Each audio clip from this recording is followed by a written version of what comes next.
దేవుని గూర్చి చెప్పిన దేవుడే, దేవుని గూర్చి చెప్పిన దేవుడే. తన కొరకు ఆనాడు చెప్పాడు యేసే గదా, తన కొరకు ప్రతిరోజు చెప్పాలి నీవే గదా. తన కొరకు నువ్వు చెబితే దైవానివే, తన గూర్చి నువ్వు చెబితే దైవానివే. నీ కొరకు చూశాడు ఆ దేవుడే. ఈ సందర్భంలో ఒక మంచి అంశం మీతో మాట్లాడాలి అని ఒక టైటిల్గా అంశాన్ని నేను ఇచ్చాను. అదే పవిత్ర బంధంపై పరిశుద్ధుని సంతకం. సంతకం ఎందుకు పెడతారు? మీలో చాలామందికి ఈ విషయం తెలుసు. ఒక ముఖ్యమంత్రి పేషి నుంచి ఒక లెటర్ వచ్చిందనుకోండి, ముఖ్యమంత్రి సంతకం లేదా ముఖ్యమంత్రి ప్రధాన కార్యదర్శి ఉంటాడు, అతని సంతకం ఖచ్చితంగా ఉండాలి. ఎప్పుడైతే ముఖ్యమంత్రి కార్యాలయం నుంచి ఒక లెటర్ వచ్చిందో, దాని మీద ఒక సంతకం ఉందో, అది ముఖ్యమంత్రికి చెందినది తెలిసిపోతుంది.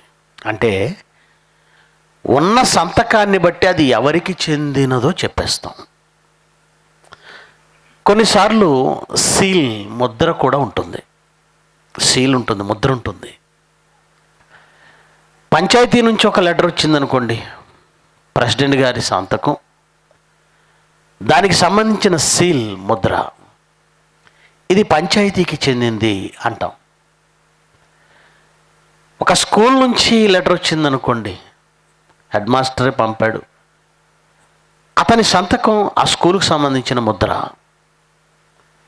ఒక ముద్ర వేయబడింది అంటే, లేదా ఒక సంతకం ఉంది అంటే, ఆ ఉత్తరం ఫలానా వారికి చెందింది. ఆ సంతకం ఎవరున్నారో, ఎవరు పెట్టారో, వారి తాలూకు ఉత్తరం, లేదా వారి తాలూకు నోటీసు, లేదా వారి తాలూకు ఒక అఫిడవిట్ అనుకుంటాం. పవిత్ర బంధంపై పరిశుద్ధుడు సంతకం, పరిశుద్ధుని సంతకం అంటే ఈ వివాహానికి ఆ పరిశుద్ధునికి సంబంధం ఉందా? ఉంది. సహజంగా లోకంలో పెళ్ళి అనగానే భార్యాభర్తలుగా ఉండవలసిన ఇరువురు మనుష్యులు, ఒకడు పురుషుడు, ఒక స్త్రీ, వయసుకు వచ్చినప్పుడు పెళ్లి చేయాలని ఈ ప్రపంచానికి తెలుసు. వయసుకు వచ్చిన వారికి పెళ్లి చేయాలని ప్రపంచం తెలుసుకుంది. వయసు వచ్చింది కనుక పెళ్లి చేసేస్తున్నారు. నాకు తెలిసి ప్రపంచంలో పెళ్ళికి ఇంతకంటే గొప్ప కారణం మనుషులు ఎవరు చెప్పటం లేదు. పెళ్ళంటే వయస్సుకు వచ్చిన వారు తీర్చుకునే కోరికలకు న్యాయబద్ధమైన పర్మిషన్ ఇచ్చేది పెళ్ళి. ఇంత చిన్న కారణమా? పెళ్ళిలో ఇంత చిన్న కారణం ఉందా? పెళ్ళిలో ఇంత చిన్న కారణమా? ఎందుకంటే మొదటి వివాహం జరిగించిన వాడు దేవుడు. అసలు వివాహం అనేది పెట్టినవాడు దేవుడు. ఆదామును సృష్టించాడు. ఆదాము ప్రక్కటెముక నుంచి హవ్వను సృష్టించాడు. వారిరువురిని ఏకం చేసి, మీరు ఫలించి అభివృద్ధి పొంది విస్తరించి భూమిని నిండించండి అన్నాడు. ఇక్కడ మీరు జాగ్రత్తగా ఆలోచిస్తే, ఆదాముకు దేవుడు చేసిన వివాహంలో స్త్రీనిచ్చినప్పుడు ఒక ప్రత్యేకమైన సందర్భం లేదా ఒక ప్రత్యేకమైన నియమ నిబంధనలు దేవుడు ఏర్పాటు చేసినట్లుగా బైబిల్లో మనకు కనబడుతుంది. ఆదికాండం 2వ అధ్యాయం, ఆదికాండం 2వ అధ్యాయం 22వ వచనం నుంచి చదువుదాం. ఆదికాండం 2వ అధ్యాయము 22 నుంచి చదువుదాం. దేవుడైన యెహోవా తాను ఆదాము నుండి తీసిన ప్రక్కటెముకను స్త్రీనిగా నిర్మించి ఆమెను ఆదాము నొద్దకు తీసుకొని వచ్చెను. చదవండి. అప్పుడు ఆదాము ఇట్లా, నేను నా ఎముకలలో ఒక ఎముక, నా మాంసములలో మాంసము, నా మాంసంలో మాంసము, నరునిలో నుండి తీయబడిన గనుక ఇది నరునిలో నుండి తీయబడినది గనుక నారీ అనబడిన. నారీ అనబడును. కాబట్టి పురుషుడు ఏమండి, జాగ్రత్తగా వినాలి. నా ఎముకల్లో ఒక ఎముక, నా మాంసంలో మాంసం, ఇది నరుని నుండి తీయబడింది గనక నారీ అనబడును అన్నాడు. తర్వాత ఏమన్నాడు? కాబట్టి పురుషుడు కాబట్టి పురుషుడు తన తండ్రిని తన తల్లిని విడిచి తన భార్యను తన భార్యను హత్తుకొనును, వారు ఏక శరీరమై ఉందురు. అప్పుడు ఆదాము వారు ఏక శరీరం, వారు ఒక్కటవుతారు. రైట్. మత్తయి సువార్త 19వ అధ్యాయము, మత్తయి సువార్త 19వ అధ్యాయము 3వ వచనం నుంచి చదువుదాం. 3వ వచనం నుంచి. పరిశైలను శోధింపవలనని పరిచయులు అనే వాళ్ళు ఒకళ్ళు ఉన్నారు. యేసుక్రీస్తు మాటలు కానీ యేసుక్రీస్తు జ్ఞానం కానీ వాళ్ళకి ఎక్కదు. వాళ్ళ ధర్మశాస్త్రం, వాళ్ళు చెప్పుకునే మాటలు, వాళ్ళ బోధలే వాళ్ళకి ఇష్టం. మహాజ్ఞానం చెబుతున్న యేసుక్రీస్తు అంటే వాళ్ళకి హేళన, పడదు, గిట్టదు, అంగీకరించరు. ఆయన చెబుతున్న ఈ మహాజ్ఞానానికి ఏదో విధంగా అడ్డుపుల్ల వేయాలి, అడ్డుకోవాలి, అదే వాళ్ళ పని. ఆయన్ని శోధిస్తూ ప్రశ్నలు అడుగుతున్నారట. ఏమని? ఆయన యుద్ధకు వచ్చి ఆయన దగ్గరకు వచ్చి వాళ్ళు ఏ హేతువు చేతనైనను ఏ హేతువు చేతనైనను పురుషుడు తన భార్యను విడనాడుట న్యాయమా? పురుషుడు తన భార్యను విడనాడడం న్యాయమా అని అడిగారు. ఆయన ఆయన అంటున్నాడు, సృజించినవాడు సృజించినవాడు ఆది నుండి వారిని పురుషునిగాను ఆది నుండి వారిని పురుషునిగాను స్త్రీనిగాను స్త్రీనిగాను సృజించాడు. ఇందు నిమిత్తం పురుషుడు తల్లిదండ్రులను విడిచి పురుషుడు తల్లిదండ్రులను విడిచి తన భార్యను హత్తుకొనును. తన భార్యను హత్తుకొనును, వారిద్దరు ఏక శరీరముగా వారిద్దరు ఏక శరీరముగా ఉందిరని చెప్పననియు చదవలేదా? మీరు చదవలేదా? కాబట్టి వారికను ఇద్దరు కాక వారికను ఇద్దరు కాక ఏక శరీరముగా ఉన్నారు. ఏక శరీరముగా ఉన్నారు గనుక దేవుడు జతపరిచిన వారిని దేవుడు జతపరిచిన వారిని మనుషులు వేరదీయకూడదు, వేరుపరచకూడదు. ఇక్కడ మీరు జాగ్రత్తగా ఆలోచిస్తే ఆది కాండంలో చెప్పిన, యేసుక్రీస్తు చెప్పిన ఒకటే మాట, వారిద్దరు ఏక శరీరమై ఉండాలి. బ్రతుకు కాలమంతా వాళ్ళని ఎవరు విడదీయకూడదు, వీళ్ళు విడిపోకూడదు. ఏకమైన వారిని విడదీయడానికి వీలు లేదు, వీరు విడిపోకూడదు. ఇక మలాకి గ్రంథము 2వ అధ్యాయము కూడా చదవగలిగితే దేవుడు ఎంత స్ట్రిక్ట్గా మాట్లాడుతున్నాడో చూడండి. మలాకి గ్రంథము 2వ అధ్యాయము ఏమండి 16వ వచనం డైరెక్ట్గా చదువుదాం. 16వ వచనం నుంచి. భార్యను పరిత్యజించుట నాకు అసహ్యమైన క్రియ. పరిత్యాగ పత్రిక యెహోవాకు అసహ్యం. భార్యను పరిత్యజించుట నాకు అసహ్యమైన క్రియ. ఈ 3 వచనాలను మీరు అర్థం చేసుకుంటే, ఒక వివాహమైన తర్వాత వారు బ్రతుకు కాలమంతా కలిసి ఉండవలసినదే. ఏ కారణం చేత విడిపోవడానికి వీల్లేదు, ఏ కారణం చేత విడిపోకూడదు. ఎందుకండి ఇలా పెట్టాడు? బాగా ఆలోచిద్దాం. ఎందుకంటే చాలామందికి వివాహం ఏంటో తెలియలేదు, వివాహ బంధం ఎందుకో తెలియలేదు. చివరికి క్రైస్తవులైన వారికి కూడా, చివరికి బైబిల్ పట్టుకున్న సేవకులు కూడా వివాహం అంటే వయసు వచ్చింది కనుక పెళ్లి చేయాలనుకుంటున్నారు. మళ్ళీ చెప్తాను, వయసు వచ్చినందుకే పెళ్ళా? పెళ్ళి అనేది, పెళ్ళిలో ఇరువురి శరీర సంబంధమైన కోరికలు తీర్చుకొని ఆనందించే అవకాశం దేవుడిచ్చాడు, కాదంటం లేదు. వారిరువురి ఒకరి ధర్మాలను ఒకరు నెరవేర్తిస్తూ శరీర సంబంధమైన వాళ్ళ కోరికలను తీర్చుకోవడంలో తప్పేం లేదు. అది రెండవదిగా వాళ్ళకిచ్చిన అవకాశం, వాళ్ళకిచ్చిన దేవుడిచ్చినటువంటి ఒక మంచి సదుపాయం. కానీ పెళ్ళి అంటే ఏదో వయసు వచ్చినందుకు కోరికలు తీర్చుకోవడానికి చేసేది కాదు, అది గుర్తుపెట్టుకోవాలి. ఎందుకు ఇది నొక్కి ఎందుకు చెప్తున్నా అంటే, ఒకవేళ శరీర సంబంధమైన కోరికలు తీర్చుకోవడానికి పెళ్లి చేయాల్సిన అవసరం ఏంటి? శరీర సంబంధమైన కోరికలు తీర్చుకోవడానికైతే పెళ్లి చేయాల్సిన అవసరం ఏంటి?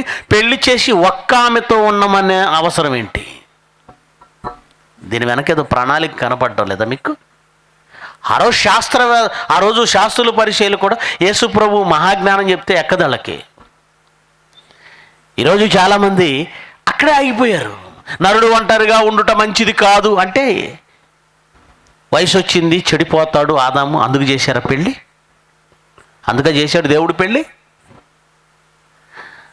అక్కడే ఆగిపోయారు అందరూ. కాదండి, ఒకవేళ వయసు కోరికలు తీర్చుకోవడానికి పెళ్ళి అని అంటే ఆ వ్యవస్థ మిగతా జంతువులకు పెట్టలేదు దేవుడు. బాగా ఆలోచించండి. జంతువులకు పెళ్ళుందండి? పెళ్ళుందా? పక్షులకు పెళ్ళుందా? లేదు. జంతుజాలాన్ని చూసినప్పుడు పెళ్ళి అనేది కనబడదు, ఒకరితోనే జీవితాంతం అనే నియమము కనబడదు. పక్షులైనా జంతువులైనా. ఒక మనిషికి ఇది ఎందుకు పెట్టాడు? ఎందుకు పెట్టాడు? ఎప్పుడైనా ఆలోచించారా? దీని వెనక ఒక మహాప్రణాళిక ఉందండి. ఆ ప్రణాళికే మేము ముందుంచుతున్నాను. ఎఫెసీయులకు రాసిన పత్రిక చూడండి, వ్రాయబడిన మాటను చదువుదాం. ఎఫెసీ పత్రిక 5వ అధ్యాయము 31 నుంచి చదువుదాం. ఎఫెసీ పత్రిక 5వ అధ్యాయము 31 నుంచి. ఈ హేతు చేత పురుషుడు తన తండ్రిని తన తల్లిని విడిచి తన భార్యను హత్తుకొనును, వారిద్దరూ ఏక శరీరం అగుదురు. ఈ మాట ఎక్కడ చదివామండి? మొదట మనం ఆదికాండంలో చదివాం. ఎవరు మాట్లాడారు ఈ మాట? ఆదాము ప్రవక్త. మీకు తెలుసో లేదో, నా ఎముకలలో ఒక ఎముక, నా మాంసంలో ఒక మాంసము నరుని నుండి తీయబడిన కనుక. ఈ మాటలన్నీ మాట్లాడింది ఆదాము. వారిరువురు ఏక శరీరమై ఉందురు అని ఆదాము ప్రవచించాడు.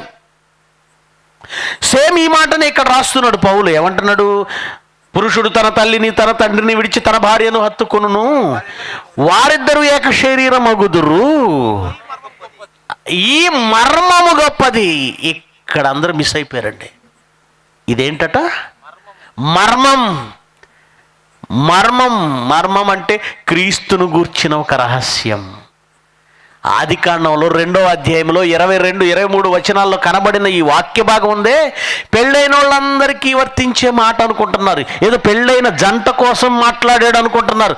కాదు, అక్కడ క్రీస్తుని గురించి ప్రవచించాడు. ఎక్కడ? ఆదికాండంలోనే ఆదామే ప్రవచించాడు. పురుషుడు తన తల్లిని తన తండ్రిని విడిచి తన భార్యను హత్తుకొనును. ఏమండి, నేను మాట అడుగుతాను. ఒకవేళ పెళ్ళైన జంట గురించి దీన్ని రాశారు, దీనికి ఎక్కడ పెళ్ళైన జంటకు మాత్రమే ఇది వర్తిస్తుందంటే, నా ప్రశ్న వినాలి మీరు కూడా. పురుషుడు తన తల్లిని తన తండ్రిని విడిచిపెట్టమని దేవుడు చెప్పాడా? బైబిలులో దేవుడు తల్లిదండ్రులను పోషించమన్నాడా? సన్మానించమన్నాడా? విడిచిపెట్టమన్నాడా?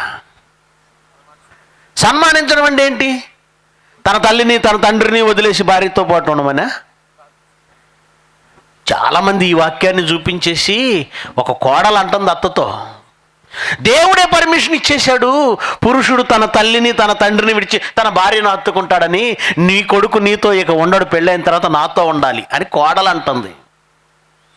వాక్యం తెలిసిన కోడలు. కానీ దేవుని వాక్యం ఏముందో తెలుసా? చూడండి, సామెతల గ్రంథం. దేవుడి వాక్యం ఏమంటుంది? సామెతల గ్రంథం మరి 29వ అధ్యాయం చూద్దాం, లేదా ముందు 23 చూద్దాం. ముందు 23 చూద్దాం. 23, 22వ వచనం. 23వ అధ్యాయం 22వ వచనం.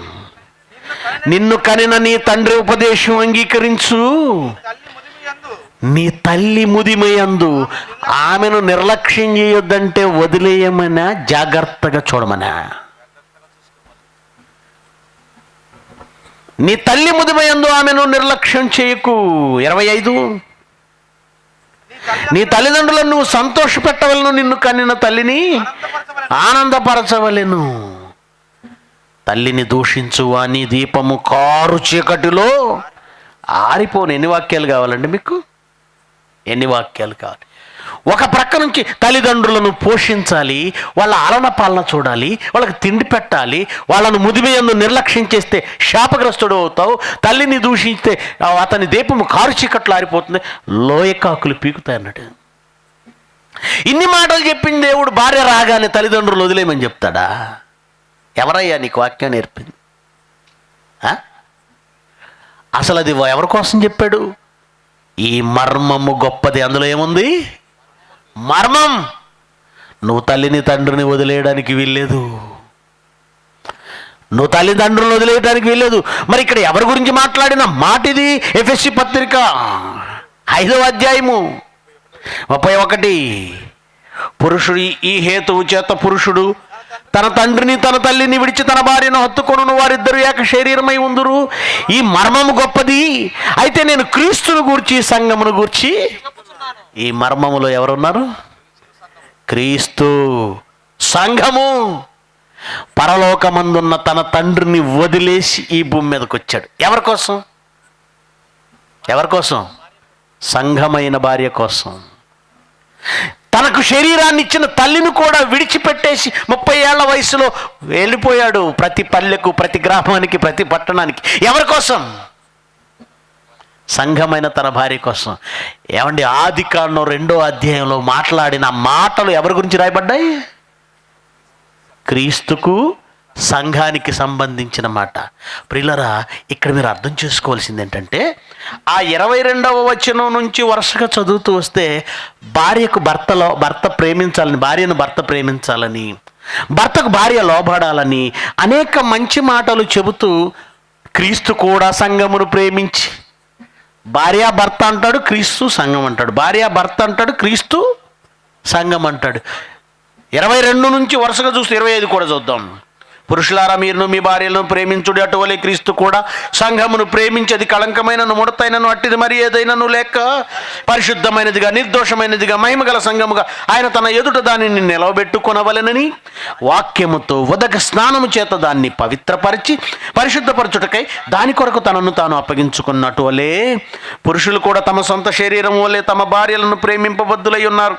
తన భార్యను ప్రేమించేవాడు తన్ను ప్రేమించుకొనుచున్నాడు. తన శరీరమును ద్వేషించేవాడు ఎవడు లేడు కానీ ప్రతివాడు దాన్ని పోషించి సంరక్షించుకున్నాం. మనం క్రీస్తు శరీరమునకు అవయవములమై ఉన్నాము. అలాగే క్రీస్తు కూడా సంఘమును పోషించి. భార్య భర్తల గురించి చెప్పేటప్పుడు క్రీస్తు సంఘం ఎందుకు చెప్తున్నాడండి? భార్య భర్తల గురించి నీతి చెప్తున్నప్పుడు అది చెప్పొచ్చు కదా, క్రీస్తు సంఘం ఎందుకు చెప్తున్నాడు? ఒక నిజం చెప్తాను, మీరు ఆశ్చర్యపోతారండి. దేవుడు కొన్ని విషయాలను చెప్పడానికి ముందుగా కొన్నింటిని నమూనాగా ఉంచుతాడండి. ఉదాహరణ చెప్తాను మీకు. కొన్ని విషయాలు తెలియజేయడానికి దేవుడు కొన్నింటిని ముందు నమూనా. ఏమండి, ఒక పెద్ద అపార్ట్మెంట్ కట్టాలనుకోండి. ఒక పెద్ద అపార్ట్మెంట్ ఇంజనీర్ ప్లాన్ గీస్తాడు. ఎన్ని కిటికీలు ఉండాలి, ఎన్ని తలుపులు ఉండాలి, బిల్డింగ్ ఎలా ఉండాలి, అవుట్లుక్ ఎలా కనబడాలి, డిజైన్ కంప్యూటర్లో గీసిన తర్వాత దానికి కలర్స్ కూడా వాళ్ళు ముందే సెలెక్ట్ చేసేసుకుంటారు. ఆ తర్వాత ఒక ఫ్లెక్సీ ప్రింట్ చేసి ఒక పెద్ద బోర్డు పెట్టేస్తారు అక్కడే, హోర్డింగ్. కన్స్ట్రక్షన్ ఇంకా పూర్తి కాకముందే ఆ హోర్డింగ్ మీద అండి ఇదిగో ఈ బిల్డింగ్ బొమ్మ కనపడుతుంటుంది. మీరు ఆ కన్స్ట్రక్షన్ పూర్తయిన తర్వాత చూడండి, ఈ ఫ్లెక్సీ మీద ఉన్న బొమ్మ యాజ్ ఇట్ ఈజ్ అక్కడ రియల్గా వచ్చేస్తుంది. ఎందుకంటే ఏది కట్టాలనుకున్నాడో దాని నమూనా ముందే గీసుకున్నాడు ఇంజనీర్, డిజైన్ చేసుకున్నాడు. ప్లాన్ అంటారు దాన్ని, డిజైన్ చేసుకున్నాడు. దేవుడు కూడా అండి తాను భవిష్యత్తులో జరగబోయే వాటికి ప్లాన్స్, నమూనాలు, ఉదాహరణలు ముందుగా జరిగించాడు. అందులో సంఘం. మోషేని పిలిచి, నాయనా నువ్వు ఒక గుడారం ఏర్పరచు అన్నాడు. నేను కొండ మీద నీకు చూపించిన దాని ప్రకారము గుడారము చేయడానికి జాగ్రత్త పడన్నాడు. మనం చూసాం, పాత నిబంధనలో ఒక గుడారం ఉంటుంది, గంగాళం ఉంటుంది, సముద్రం ఉంటుంది, బలిపీఠం ఉంటుంది, తెరలు ఉంటాయి, పరిశుద్ధ స్థలం ఉంటుంది, అతి పరిశుద్ధ స్థలం ఉంటుంది, మందసం ఉంటుంది, అహరోను కర్ర ఉంటుంది, చిగురించిన అహరోను కర్ర ఉంటుంది, మన్నా పాత్ర ఉంటుంది, ఇవన్నీ రాతి పలకలు ఉంటాయి, దీపస్తంభం ఉంటుంది. ఏమండి, దీపవృక్షం. ఇవన్నీ మోషేకి చెప్పాడు, జాగ్రత్త అన్నాడు. జాగ్రత్త అని హెబ్రీ పత్రిక వచ్చేసరికి అంటాడు, ఇవన్నీ ఛాయ అన్నాడు. ఇవన్నీ ఏంటి? హెబ్రీ పత్రిక చూడండి. రాబోయేదానికి ముందు నమూనా ఇస్తాడు అనడానికి ఎగ్జాంపుల్ చెప్తున్నాను నేను. 8వ అధ్యాయం ముందు 8వ అధ్యాయం చూద్దాము, 5వ వచనం. మోషే గుడారము మొత్తం మోషే గుడారము అమర్చబోయినప్పుడు కొండ మీద నీకు చూపబడిన మాదిరి చొప్పున సమస్తం చేయుటకు జాగ్రత్త పడు. కొండ మీద నేను నీకు చూపించిన మాదిరి ప్రకారం చేయడానికి జాగ్రత్త. అంటే నేను చెప్పిన దాంట్లో అటు ఇటు ఏం కాకూడదు, నేను చెప్పిన కొలత అటు ఇటు కాకూడదు, నేను చెప్పింది కిటికీ ఈ పక్క పెట్టమంటే ఆ పక్క పెట్టకూడదు, గోడారం ఇటు పెట్టమంటే అటు పెట్టకూడదు. నేను చెప్పింది చెప్పినట్టు చేయి. ఎందుకు ఇది అని అంటే 9వ అధ్యాయానికి వచ్చేసరికి చూడండి. 9వ అధ్యాయము 8వ వచనం చూద్దాం. 8-9 వచనాలు. దీనిని బట్టి ఆ మొదటి గుడారం ఇంకా నిలిచి ఉండగా అతి పరిశుద్ధ స్థలములో ప్రవేశించు మార్గము బయలుపరచబడలేదని పరిశుద్ధాత్మ తెలియపరుస్తున్నాడు. ఆ గుడారము, ఏ గుడారం? మోషే చేత దేవుడు చేయించాడే ఆ గుడారము ప్రస్తుత కాలమునకు ఉదాహరణగా ఉన్నది. అంటే ఒకనాడు దేవుడు గుడారము ఈ రోజున్న సంఘానికి నమూనాగా ఉంచాడు. తెలుసా మీకు? ఆ రోజు ఏర్పరచబడిన గుడారం ఈ రోజున్న సంఘానికి నమూనా. ఆ రోజు ఆ గుడారంలో జరుగుతున్న సేవా కార్యక్రమాలన్నీ ఇప్పుడు సంఘంలో జరుగుతున్నాయి. తెలుసా మీకు? ఇదో పెద్ద టాపిక్ అండి. ప్రస్తుత కాలమునకు ఆ గుడారం ఎలా ఉంది? ఉదాహరణ, ఉపమానం, నమూనా. అంతేకాదండి, దేవుడు కొన్ని నమూనాలను ప్రకృతిలో ఉంచుతాడు తన గురించి తెలుసుకోవడానికి. రోమాపత్రిక మొదటి అధ్యాయము 20వ వచనం చూడగలిగితే, రోమాపత్రిక మొదటి అధ్యాయము 20వ వచనం మనం చదవగలిగితే, ఆయన అదృశ్య లక్షణాలు అనగా ఆయన నిత్యశక్తి, దేవత్వం, జగదుత్పత్తి మొదలుకొని సృష్టింపబడిన ప్రతి వస్తువును ఆలోచించుట వలన తేటపడుచున్నాయి. సృష్టింపబడిన ప్రతి వస్తువును ఆలోచిస్తే దేవుని యొక్క నిత్యశక్తి, దేవత్వం బయలుపడుతున్నాయట, తేటపరచబడుతున్నాయట. అంటే సృష్టి దేవుడి గురించి తెలుపుతుంది. సృష్టి దేవుడి గురించి తెలుపుతుందా? అవును. మన సృష్టిని చూసినప్పుడు, జంతువులను చూసినప్పుడు, పక్షులను చూసినప్పుడు మనం ఏమనుకుంటామంటే ఇవి తినొచ్చండి, ఇవి తినొచ్చండి, ఇవి తినొచ్చండి. కొన్ని తినొచ్చు, కొన్ని వాడుకోవచ్చు. ఇంతవరకే తెలుసు మనకి. ఒక జంతువును చూసినప్పుడు తినచ్చా లేదా ఇంతవరకే ఆలోచిస్తావు. అంటే దేవుడు జంతువులను చేసింది కేవలం తినడానికేనా? కాదండి, దేవుని గురించి తెలపడానికి. సింహం ఉంది, దాన్ని ఎవరైనా వేటాడి తింటారండి? మరి దేవుడు సింహాన్ని ఎందుకండి చేశాడు? దేవుని యొక్క బలమేంటో తెలియచెప్పే జంతువు అది. సింహం భయపడదండి, దేనికి భయపడదు. రారాజు, అడవికి రాజు అది. దేవుడు ఎలా ఉంటాడో మనిషి అర్థం చేసుకోవడానికి మనిషి ముందు సింహం అనే ఒక క్యారెక్టర్ని పెట్టాడు. అది చూసినప్పుడు సింహం గర్జించెను భయపడని వాడెవడు, యెహోవా గర్జించెను భయపడని వాడెవడు. దేవుని లక్షణం తెలియచేయడానికి అది ఉంది. నీతిమంతులు సింహం వలె ధైర్యంగా ఉంటారు. ఒక సింహం ఉందంటే నువ్వు తినడానికి కాదు, పోని దానికి కాడి కట్టి నువ్వు నీ పొలం ఏమైనా దున్నిస్తావా? మా ఊర్లోనండి, ఏ ఊరండి ఇది? మా వావిలాలలో అదిగోండి మా నాగరాజు గారు 2 సింహాలతో పొలం దున్నిస్తాడండి అంటారా? పొలం దున్నేదాకా కాదు, ముందు మనుషులు ఉంటారు. మరి సింహాన్ని దేవుడు ఎందుకు తయారు చేశాడు? కొన్ని నువ్వు తినడానికి, కొన్ని నువ్వు వాడుకోవడానికి, కొన్ని దేవుడి గురించి నీకు పాఠం చెప్పడానికి. ఎలుగుబంటి ఎందుకుంది? ఎలుగుబంటిని ఎవడైనా వేటాడతాడా? మరి అది ఎందుకుందో తెలుసా? దేవుని ప్రేమ తెలియచెప్పటానికి. ఏమండి, ఈ సృష్టిలో పిల్లలను అతి మిక్కిలిగా ప్రేమించే జంతువు ఏదంటే ఎలుగుబంటేనండి. ఎలుగుబంటి అది పిల్లల్ని ఎంత ప్రేమిస్తుందంటే దేవుడు చెప్పాడు, పొరపాటున దాని పిల్లలు పోయినాయి అనుకోండి, అది రేగుతుంది కదా. అప్పుడు సింహం కూడా దాన్ని ఎదుర్కోలేదు. పిల్లలు పోగొట్టుకొనిన ఎలుగుబంటిని ఎదుర్కోవడం చాలా కష్టం. ఎలుగుబంటిని చూస్తే పిల్లల్ని అమితంగా ప్రేమిస్తుంది. అది నీకు అర్థం కావాలి. నిప్పుకోడిని చూసావనుకో, నిప్పుకోడి అసలు అది పిల్లల్ని ప్రేమించదు. కానీ ఎలుగుబంటిని చూస్తే, అంటే ఎందుకు ఇది చెప్తున్నానంటే, పాత నిబంధన కాలంలో ఒక గుడారాన్ని చూస్తే రాబోయే సంఘానికి గుర్తది ఉపమానం అది. ఒక సింహాన్ని చూస్తే దేవుని బలానికి గుర్తు, దేవుని ధైర్యానికి గుర్తు. ఒక ఎలుగుబంటిని చూస్తే దేవుని ప్రేమకది గుర్తు. అలాగే ఈ ప్రపంచంలో ఒక బంధాన్ని చూపిస్తే రాబో కాలంలో దేవుడు ఉంచబోయే మరో బంధం జ్ఞాపకం రావాలి. ఒక స్త్రీ, ఒక పురుషుడు ఒక బంధం ఏర్పరిచాడు. పురుషుడు క్రీస్తు స్థానంలో ఉంటాడు. పురుషుణ్ణి భార్య విడనాడకూడదు. ఎందుకంటే సంఘము క్రీస్తుని విడనాడకూడదు. నీకు పాఠం నేర్పడానికేనండి.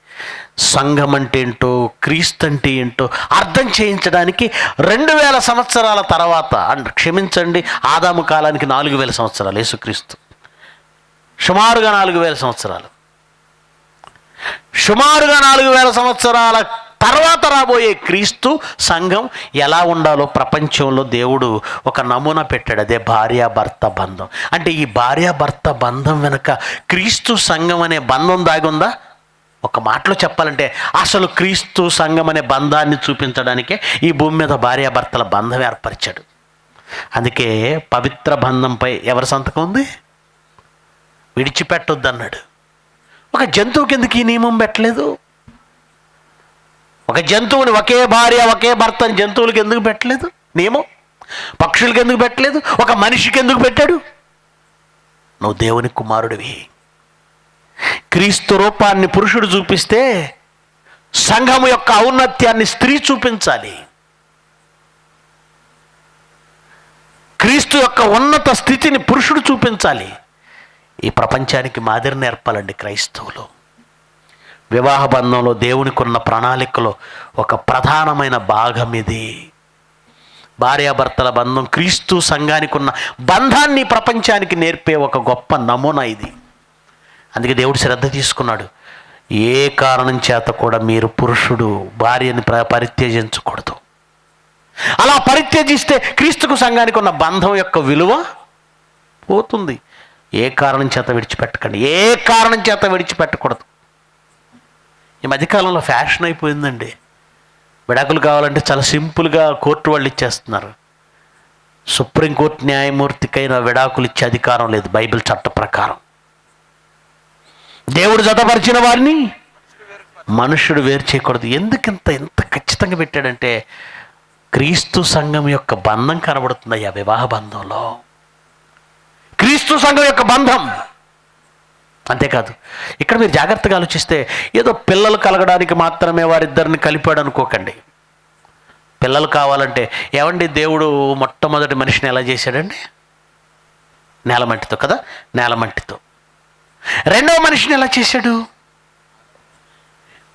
ఆదాముకు గాఢ నిద్ర కలగజేసి ఆ ఆదాములో ప్రక్కటెముకను తీసి స్త్రీగా నిర్మించి ఆదాము దగ్గర తీసుకొచ్చాడు. ఇదంతా ఎందుకు? ఆదాముని ఎలాగ నేలమంటితో చేశాడో అవను కూడా నేలమంటితో. నేలమని ఏమైనా తక్కువ ఉందండి? అవను కూడా నేలమంటితో చేయొచ్చు. చేయలేడా దేవుడు? చేయగలడు. మరి ఎందుకు చేయలేదు? బాగా ఆలోచించండి. ఆ తర్వాత మూడవ మనిషి ఎవరు? కయీను. మొదటి మనిషిని మట్టితో చేశాడు, రెండవ మనిషిని ప్రక్కటెముకను తీసి చేశాడు. మూడవ మనిషి కయీను దగ్గరికి వచ్చేసరికి అవ్వ ప్రక్కటెముక నుండో ఆదాము ప్రక్కటెముక నుండో చెయ్యాలి, మట్టి నుండి అయినా చేయాలి. ఆ రెండూ చేయలేదు. వారిరువురు కలయిక నుంచి వచ్చేలా ఏర్పాటు చేశాడు. ఎందుకు ఇలా ఏర్పాటు చేశాడు ఎప్పుడైనా ఆలోచించారా? ఇవన్నీ ఆలోచించాం. పెళ్లి కాబట్టి పెళ్లికి సంబంధించిన వాక్యాలు ఎక్కడున్నాయి రాసుకోవటం, చదివేయడం. ఆదాములో నుండి అవ్వొచ్చేలా నిర్ణయం తీసుకున్నాడు. అలా ఎందుకు నిర్ణయం తీసుకున్నాడంటేనండి, తనలోని భాగం గనక ఆదాం ప్రేమించడం ప్రారంభించాడు. ఏమండి, మనది అనుకున్నప్పుడే మనం ప్రేమిస్తామండి. మనది కాని దాన్ని ప్రేమించలేమండి. నాలో నుండి తీయబడినది నాది అంటున్నాడు చూడండి ఆదాము ఎంత స్వతంత్రంగా. నాది, నా మాంసంలో మాంసం, నా ఎముకల్లో ఎముక, నా మాంసంలో మాంసం. అంటే ఆదాములో నుంచి అవ్వ రావటం వల్లనే వారిద్దరికి బంధం బలంగా ఉంది. కయ్యూను ఆదాములో నుంచి వచ్చాడు అనుకోండి, అవ్వకు సంబంధం లేకపోవడం వలన ఈ కయ్యూని మీద అవ్వకు ప్రేమ రాదు. పోనీ అవ్వలో నుంచి వచ్చాడు అనుకోండి, ఈ కయ్యూని మీద ఎవరికి ప్రేమ ఉండదు? ఆదాముకు ప్రేమ ఉండదు. ఇటు ఆదాము అవ్వ ఇద్దరూ ఇతన్ని ప్రేమించాలంటే వీళ్ళిద్దరి కనెక్షన్తో మూడోవాడు పుట్టాలి. కుటుంబ వ్యవస్థ ఏర్పరుస్తున్నాడండి ఆయన. ఎందుకు కుటుంబ వ్యవస్థ ఏర్పరిచాడు? సంఘము ఒక కుటుంబం గనక, సంఘం అంటే కుటుంబంగా ఉండాలి గనక, సంఘం ఒక కుటుంబంగా ఉండాలంటే ముందు ఈ భూమి మీద కుటుంబ వ్యవస్థ ఒకటి నమూనా పెట్టాలి. అందుకే జాగ్రత్త, ఈ కుటుంబం నా కుటుంబానికి నమూనా. అందుకే భార్య భర్త వాళ్ళు విడిపోకూడదు, ఆ పిల్లల్ని జాగ్రత్తగా పెంచాలి. ఈ చిన్ని కుటుంబం దేవుని కుటుంబమైన పెద్ద సంఘాన్ని పోలి ఉంటుంది.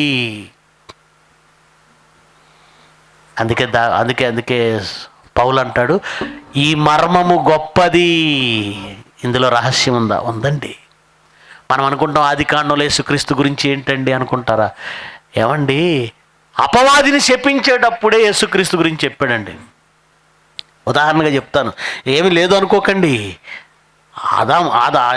ఆదామవ్వలు తప్పు చేశారు కదండి, పండు తిన్నారు కదా. వాళ్ళని మోసం చేసినటువంటి సాతానును శపించేటప్పుడు, పామును శపించేటప్పుడు ఏమన్నాడు చూడండి. ఆదికాండము 3వ అధ్యాయము ఏమండి 15వ వచనం. మరియు నీకును స్త్రీకి నీ సంతానమునకు ఆమె సంతానమునకు వైరము కలగజేసేదను అనగానే అందరూ ఏమనుకున్నారంటే స్త్రీ సంతానం అంటే మనుషులు, నీ సంతానం అంటే పాము సంతానం. అందుకే పాముకి మనుషులకి పడదు. పాముకి మనుషులకే పడదా? పాముకి జంతువులకు పడుద్దా? పాములు పశువులను కాటేవా? పశువులు కాటేస్తాయి, కుక్కలను కాటేస్తాయి, మన గేదెల్ని కాటేస్తాయి. ఇక్కడ మాట్లాడుతుంది పాము గురించి కాదు. బైబిల్ను పరిశోధనాత్మకంగా చూడండి చాలామంది. ఇక్కడ మాట్లాడుతున్నది పాము గురించి కాదు. ఎవరి గురించి? అది అన్నాడు చూడండి. అది అన్న తర్వాత నంబర్ ఇచ్చాడు దానికి. అది అన్న తర్వాత ఆయన. అది అంటే ఎవరు? స్త్రీ సంతానం అంటే యేసుక్రీస్తు. స్త్రీ సంతానం అనగానే మనం అందరం కాదు, యేసుక్రీస్తు. ఆయన ఎక్కడ కొడతాడు? ఎవరి తల మీద కొడతాడు? నువ్వు దాన్ని ఏమండి మళ్ళీ చదవండి. ఆయన ఎవరి తల మీద కొడతాడు? అపవాది తల మీద. ఎవరి తల మీద కొడతాడు? మనం అనుకున్నాం ఇది మన గురించి పాము గురించి రాశాడు అనుకొని పాము కనపడిన ప్రతిసారి దాన్ని జావ కొడతాం. అది మనకు శత్రువు అని ఎవడండి చెప్పాడు? బుద్ధి తక్కువడు. పాములు మనకు శత్రువులు కాదు. నిజం చెప్పాలంటే పాములు రైతులకు మిత్రులు. పాములు లేకపోతే ఈ పంట ఎలుకలు ఎక్కువైపోయి పంట శుభ్రంగా తినేస్తాయి. దేవుడు పామును సృష్టించాడు, అదొక జంతువు, భూజంతువు. అది మనిషికి శత్రువు కాదు. నువ్వు దాని జోలికి వెళ్తే కాటేస్తుంది, లేకపోతే పాములు పగబడతాయని ఇలాంటి ఏమండి కాకమ్మ కబర్లు వినకండి, కథలు వినకండి. దాని జోలికి వెళితే కాటేస్తుంది, లేకపోతే దానిపైన చూసుకుంటుంది. అవి ఎలుకలను తింటాయి, లేకపోతే నీ పంట అసలు చేతికి వస్తుందా? పాములు రైతుకు స్నేహితులు. సైన్స్ తెలుసుకోండి కాస్త. ఇది తెలియక మన సంఘాలలో చాలామంది ఏమండి పాము కనపడగానే సాతాను అనుకుంటారు. వీళ్ళు పంది కనపడగానే సాతాను అంటారు, పాము కనపడగానే. ఎప్పుడో 2000 సంవత్సరాల క్రితం యేసు ప్రభు అట ఏమండి ఆ సేనదేయాన్ని వెళ్ళండి అన్నాడట పందుల్లోకి. అవి పందుల్లోకి వెళ్ళాయట. పందుల్లోకి వెళ్ళాయి. ఆ పందులు ఏమయ్యాయండి? అలా సేనదయ్యం పట్టిన పందులు ఏమయ్యాయి? ఉన్నాయా? చచ్చిపోయాయా? ప్రపాతముగా వెళ్ళి సముద్రంలో పడి ఊపిరి తిరగక చచ్చాయి. ఆ దయ్యం పట్టిన పందులు ఆ రోజే చచ్చాయి. ఇప్పుడు కనబడిన ప్రతి పంది దయ్యమా? అలా అనుకుంటే ఆ రోజు దయ్యాలు మనుషులకు పట్టాయి అంటే మనుషులందరూ ఇప్పుడు దయ్యాలా?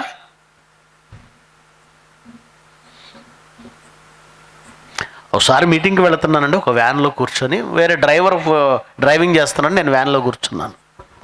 మేము లెఫ్ట్ సైడ్ వెళుతున్నాం. మా ముందుగా రోడ్డు దాటి పాము అవతలకి వెళ్ళిపోయింది రైట్ సైడ్కి. ఈ డ్రైవరు ఇలా తిప్పి ఆ చివరికి వెళ్ళి దాన్ని తొక్కించిட்டு వచ్చాడు. అరే దాని జోలు నీకెందుకయ్యా, వెళ్ళిపోయింది కదా అన్నాను. ఆయన అంటున్నాడు, నేను దాన్ని వదలనన్నా అంటున్నాడు. ఏ అన్నా? అది సైతాన్ అన్నా. అదే పాము ఒక భూజంతువు అయ్యా. పాముకు భూజంతువు. ఇక్కడ ఆయన మాట్లాడుతున్న సర్పము ఆదిఘట్ట సర్పం. ఎవరు? సాతాను. సాతాను తల మీద కొట్టిన స్త్రీ సంతానం ఎవరు? యేసుక్రీస్తు. గనుక యేసుక్రీస్తు గురించి, సాతాను గురించి ఆది కాండంలోనే చెప్పబడిందా? చెప్పబడింది. అలాగే సంఘము గురించి, క్రీస్తు గురించి ఇదే ఆది కాండం 2వ అధ్యాయంలో చెప్తున్నాడు. ఆయన మాట్లాడుతున్న ఈ మాట, ఇదిగో నరునిలో నుండి తీయబడింది గనక నారి అనబడును, కాబట్టి పురుషుడు తన తండ్రిని తన తల్లిని విడిచి తన భార్యను హత్తుకును. ఈ మాట రహస్యం, మర్మము అన్నాడు పౌలు. ఆ మర్మము ఎవరి గురించి? క్రీస్తును గూర్చి, సంఘమును గూర్చి. ప్రేమని దేవుని పిల్లలారా, పెళ్లిలో పవిత్రమైన దేవుని సంతకం ఉందండి. క్రీస్తుకు సంఘానికి ఉన్న బంధం ఉందండి. ఇప్పుడు చెప్పండి, ఈ సమాజం ఎట్టిపోతుందండి? ఈరోజు చాలామంది పెళ్ళిని వ్యతిరేకిస్తున్నారు. గొప్పోళ్ళు, మన ఇండియాకు కూడా వచ్చింది కల్చర్, మాకు పెళ్ళొద్దండి.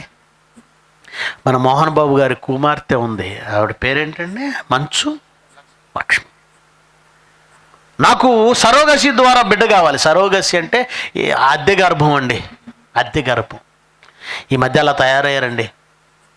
ఒక స్త్రీ అంటుంది, నాకు పెళ్ళొద్దు, నాకు ఒక బిడ్డ కావాలి. పెళ్ళొద్దు, బిడ్డ కావాలి. అదేంటి? ఎవరో ఒకరు నాకు కని ఇవ్వాలి, దానికి ఒక 25-30 లక్షలు పడేస్తా, ఎవరో కనిన బిడ్డను పెంచుకుంటా. లేదంటే నా అండాన్ని ఇస్తాను, టెస్ట్ ట్యూబ్ బేబీగా పెంచి నాకు ఇవ్వండి. పెళ్ళొద్దా? పవిత్రమైన ఈ బంధంలో క్రీస్తు, సంఘం అది కనబడాలని దేవుడు కోరుకుంటే ఈ మధ్యకాలంలో అగ్రిమెంట్ మ్యారేజెస్. పెళ్ళైతే ఒకరితో జీవితాంతం పడాలి. ఏమండి, పెళ్ళైన తర్వాత ఆ భార్యాభర్తల మనస్తత్వాలు సరిపోకపోతే గొడవలు గొడవలు గొడవలు. కొందరు ప్రేమించి పెళ్లి చేసుకుంటారు. శుభ్రంగా 6 నెలల్లో మొత్తం బయటపడిపోయి ఇలాంటోడు అనుకోలేదు నువ్వు అంటది అంతే. మరి ప్రేమించావు కదమ్మంటే లవ్ ఎట్ ఫస్ట్ సైట్ అంటది. రూపాన్ని చూసి ప్రేమించావా? రూపాన్ని చూసా, అందుకే పెళ్లి చేసుకోవడం అలా విడాకులు ఇవ్వడం, పెళ్లి చేసుకోవడం అలా విడాకులు ఇవ్వడం. ఇక మన సినిమా హీరోలు పిల్లలు ఎలా ఉన్నారో మీరు చెప్పాల్సిన అవసరం లేదు. పరిత్యాగ పత్రిక యెహోవాకు అసహ్యం. ఏమనుకున్నావు ఈ బంధం? ఏమనుకున్నావు ఈ బంధం అంటే? పురుషుడు క్రీస్తు స్థానంలో ఉన్నాడు, స్త్రీ సంఘము స్థానంలో ఉంది. అందుకే వారి ఇరువురు ఎప్పుడు ఎలా ఉండాలి తెలుసా?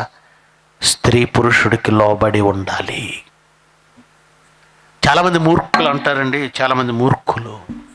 ఏమండి, బైబిల్ అండి పురుష పక్షపాత అండి, స్త్రీని అణిచేసిందండి. స్త్రీని ఏమండి వంటింటి కుందేలుగా మార్చి పురుషుడికి లోబడి ఉండడం తప్ప అమ్మా? తప్ప? నేను మాట అడుగుతాను, ఒకరికి ఒకరు లోబడి ఉండడం అనేది వ్యవస్థలో చాలా అవసరం. ప్రధానమంత్రి క్రింద మంత్రులు లోబడి ఉంటే బాగుంటుందా, లోబడకపోతే బాగుంటుందా?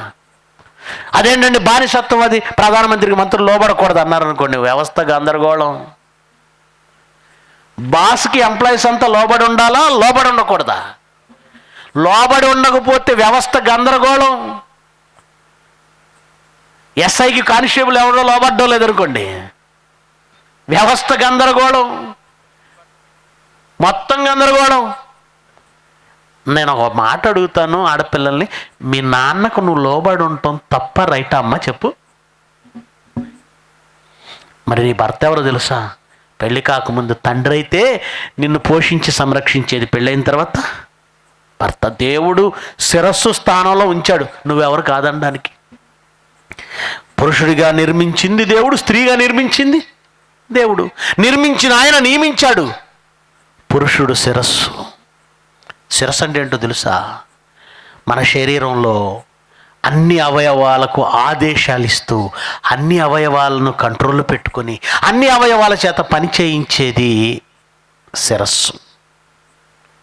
ఈ అవయవాలు శిరస్సు మాట వినాలి, శిరస్సు మాట వినాలి. శిరస్సులో కళ్ళు ఉంటాయి. ఈ కళ్ళు ఎదురుగా లారీ వస్తుంది, చూస్తాయి. ఈ ఇమేజ్ వెళ్ళిపోయి ఈ శిరస్సుకు చెప్తుంది, లారీ, పెద్ద లారీ వస్తుంది. అప్పుడు మెదడు ఈ శిరస్సు ఏం చేస్తుంది అంటే కాళ్ళకే, రేయ్ పక్కకెళ్ళరా అని చెప్తుంది. నేను లోబడను అని కాళ్ళు అన్నాయి అనుకోండి, వీడు పోతాడు. అర్థమైందా? జరిగేది అది. సైన్స్ కళ్ళు చూసిన ఇమేజ్ని విశ్లేషిస్తుంది మెదడు. విశ్లేషించి వెంటనే కాళ్ళకి సమాచారం పంపుతుంది, పరిగెత్తు. ఇమ్మీడియట్లుగా పరిగెత్తుతాం. నేను వినను అన్నాడంటే అయిపోయినట్టే. గనుక శిరస్సు స్థానంలో క్రీస్తు, శరీరం స్థానంలో సంఘం ఎలా ఉందో పురుషుణ్ణి శిరస్సుగా ఉంచాడు. గనుకమ్మ, నీ భర్త నీకు శిరస్సు, ఎప్పుడూ ఎదిరించకు. అలాగని దేవుడు పురుష పక్షపాతి కాదు. పురుషుడికి ఎలాంటి వార్నింగ్ ఇచ్చాడు తెలుసా? నువ్వు నీ శరీరాన్ని ప్రేమిస్తావు కదా. ఈ ప్రపంచంలో ఎవరైనా ఎక్కువగా ప్రేమించేది తనను తానే, తన శరీరాన్ని ఎక్కువ ప్రేమించుకుంటాడని. మిగతా అన్ని అబద్ధాలు. నా ప్రాణం కంటే మిన్న నా భార్య అంటాడు, అబద్ధం అది. ముందు వీడు ప్రాణాన్నే ప్రేమిస్తాడు. నా ప్రాణం కంటే ఎక్కువ నా భర్త అంటది, అది పచ్చి అబద్ధం. ముందు ఏ మనిషి అయినా ముందు తన శరీరాన్ని ప్రేమించుకుంటారు. అందుకే దేవుడే ఉన్నాడంటే పురుషుడితో, నాయన నీ సొంత శరీరాన్ని ఎలా ప్రేమిస్తావు, నీ భార్యను అలాగే ప్రేమించు. సొంత శరీరాన్ని మనం ప్రేమిస్తాం. ఎందుకు ప్రేమించు? ఏమండి, నేను నల్లగా ఉన్నాను అని ఎవడైనా శరీరాన్ని తగలబెట్టుకుంటాడా? నల్లగా ఉన్నా కానీ నాకేంటి ఒరిజినల్ కలర్ అంటాడు. ఒరిజినల్ కళ్ళు ఎలా ఉన్నా నా కళ్ళు బాగున్నాయి అనుకుంటాడు, అద్దంలో చూసుకుని మురిసిపోతుంటాడు. వాడి కళ్ళు ఎలా ఉన్నా వాడికి మాత్రం అందంగానే కనపడుతుంటాయి. 24 గంటలు అద్దం వదలరు కొంతమంది. ఓరే ఇటు చూస్తే బాబుమోహన్లా ఉన్నాడు, బాబుమోహన్లా ఉన్నాడని మనం అనుకోవడం, వాడికి మాత్రం సూపర్ హీరోలా ఉంటాడు వాడు. నీ శరీరాన్ని నువ్వు ప్రేమిస్తావు. ఏమండి, ఉన్నట్టుండి నా చేతికి నల్లటి మచ్చ ఏర్పడింది అనుకోండి, ఈ చేయి నరుక్కుంటానా? నేను నరుక్కుంటానా? లేదు. దాన్ని అలాగే ప్రేమిస్తాను. మచ్చ వచ్చిన పోగొట్టుకోవడం చూస్తాను తప్ప చేయి నరుక్కుంటానా? నీ శరీరాన్ని ఎలా ప్రేమిస్తున్నావు, నీ భార్యను కూడా అలాగే ప్రేమించు. తన శరీరాన్ని ద్వేషించేవాడు ఎవ్వడూ లేడు. అలాంటప్పుడు భార్యను ఎలా ద్వేషిస్తావు? ఒక వ్యవస్థకు నువ్వు నమూనా, పరలోకపు సంఘానికి నమూనా, క్రీస్తుకి నమూనా. ఒక మాదిరిగా ఉండవలసిన నువ్వు శరీర కోరికలకు పెళ్లి చేసుకుంటావా? శరీర కోరికల కొరకే దేవుడు పెళ్లి చేశాడు అనుకునే మూర్ఖులంతా వినండి. ఒకవేళ శరీర కోరికల కొరకే దేవుడు పెళ్లి చేశాడని నువ్వు చెబితే, ఏమండి, ఏ అమ్మాయి అయినా ఏ అబ్బాయి అయినా అందంగా కనబడేది ఎంతవరకు తెలుసా? టీనేజ్ అంటే 13 to 19 టీనేజ్ అంటారు దాన్ని, 13 to 19. ఆ టైంలో ఈ శరీరంలోని చర్మములో కణ విభజన చాలా వేగంగా ఉంటుందండి. సెల్ డివిజన్, కణ విభజన చాలా వేగంగా ఉంటుంది. కణ విభజన వేగంగా ఉండడం వల్ల ముడతలు కనపడవు, చర్మం నిగారింపు కనపడుతుంటుంది. ఆ వయసులోనేనండి ఆడపిల్లలైనా మగపిల్లలైనా చాలా నిగారింపుగా నున్నగా ఉంటారు. అది చూసేసి పెళ్లి చేసావనుకో, నరుని అందము గడ్డి పువ్వు వంటిది. సర్వశరీరులు గడ్డిని పోలిన వారు. ఎప్పుడైతే ఎండ కొట్టిందో, 1 గంట ఎండకు మాడిపోయిందంటే వడబడిపోద్ది గడ్డి పువ్వు. సేమ్ 19 దాటి 20, 20 దాటి 21, 22, 23, 24, 25 వచ్చేసరికి ఆడపిల్ల ముఖం మీద మచ్చలు మడతలు కనపడతాయి. గ్యారంటీ అది. ఎంత అందగత్తి అయినా 24, 25 వచ్చేసరికి ఏమవుతుంది? మచ్చలు ప్రారంభం అవుతాయి. నువ్వేమి నేర్పావు? పురుషుడికి ఏమి నేర్పావు? దేవుడట వయస్సులో వచ్చినటువంటి కోరికలను తీర్చుకోవడానికి పెళ్లి చేశాడట. వాడికి ఎలాంటి కోరికలు ఉన్నాయి? ఒకరితో కోరికలు లేవు వాడికి. మరి ఈడు మామూలుడు కాదు కదా, ఎవరో అబ్బాయి. పురుషుడు అనగానే పెళ్లి కొడుకుని చూడకండి, ఆయన గురించి కాదు నేను చెప్పేది, టోటల్ అందరి గురించి. వీడికి పెళ్ళైన 2 సంవత్సరాలు 3 సంవత్సరాలకి ఏమండి అమ్మాయి మరి వయసు పెరుగుతుంటుంది కదా, అందం తగ్గుతుంటుంది కదా. ఏమంటే ఆడపిల్ల నిజంగా తల్లి అయిన తర్వాత తన అందాన్ని కోల్పోతుందండి. ఈరోజు సమాజంలో జరుగుతున్నవే. వయసు వచ్చిందని పెళ్లి చేశాడు ఆ దేవుడు? నో. నువ్వు ఇలా అనుకున్నావు కనుకనే 4-5 ఏళ్ళ తర్వాత భార్య ముఖం మొత్తేస్తుంది, వీడు ఇంకెటో చూస్తుంటాడు. వ్యవస్థ దెబ్బతింటుందండి, వ్యవస్థ దెబ్బతింటుంది. నువ్వు బ్రతుకు కాలమంతా నీ భార్యను విడనాడకూడదు. పరిత్యాగ పత్రిక యెహోవాకు అసహ్యం. విడిచిపెట్టి నువ్వు నీ భార్యకు ద్రోహం చేయకూడదు, అన్యాయం చేయకూడదు. దేవుడు సహించడు, దేవుడు అస్సలు ఒప్పుకూడదాన్ని. ఆమె పక్షంగా వ్యాజ్యమాడతాడు, దేవుడే దిగుతాడు. ప్రియులరా, ఎంత పవిత్రమైన, ఎంత ఉన్నతమైన గ్రంథం అండి బైబిల్. పెళ్ళంటే శరీర కోరికలకు చేసుకునేది కాదండి. ఒక మాదిరిని చూపించడానికి, ఒక ఉపమానంగాను ఉండాలి, దేవుడి కుటుంబంగాను ఉండాలి. ఈ వ్యవస్థను ప్రక్కత్రోవ పట్టించిన అపవాది పెళ్ళే వద్దు అంటున్నారు. ఇప్పుడు పెళ్ళే వద్దు, వాళ్ళ ఇష్టం. మీరేం చేస్తారు?